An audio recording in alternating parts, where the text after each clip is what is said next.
Première lecture sans correction. J'ai réussi à bien dormir, malgré la pluie qui tombait de toutes ses forces sur le toit de tôle. Quand je me suis levé, mon père était en train de préparer le déjeuner. Il portait ses culottes de bois kaki, puis il avait ses bottes à cap dans les pieds. Il m'a dit que ça avait tombé toute la nuit. On s'assit face à face pour manger nos œufs. Il s'était même forcé pour me faire du bacon dans une assiette d'aluminium, même s'il n'en mangeait pas lui. Il m'a expliqué que le lac à Jodale est un lac de soir. Il n'y aurait pas moyen de pogner une tuile là avant 8 heures. Ça mord plus quand il pleut de toute façon. On est descendu au lac puis on est embarqué dans le chaloupe.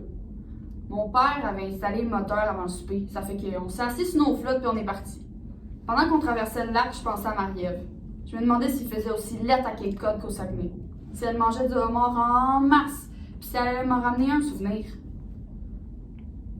Maintenant, texte soutenu, donc la correction. J'ai réussi à bien dormir, malgré la pluie qui tombait abondamment sur le toit de tôle.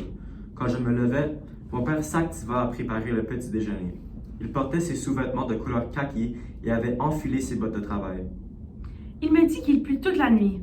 Nous nous attablâmes l'un en face de l'autre afin de déguster nos œufs. Il prit même la peine de me concocter du lard dans une assiette en aluminium, même si lui-même n'en mangea guère. Il m'expliqua que le lac situé à Jodale dut seulement être fréquenté le soir. Il n'y eut aucun moyen de pêcher une truite à cet endroit avant les 20 heures. La pêche est plus productive lorsqu'il pleut, quoi qu'il en soit. Nous nous dirigeâmes vers la mare pour ensuite monter à bord de la barque. Le moteur avait été installé avant le dîner par mon père. Père et moi eûmes le temps de nous asseoir dans le bateau, puis nous nous éloignâmes peu à peu. Pendant qu'on traversait l'étang, je réfléchissais à Marie-Ève.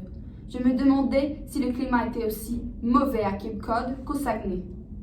Si elle dégustait avec abondance des homards et si elle allait me ramener un cadeau touristique. Yes, sir! Voilà. Ok, on va voir si on l'entend.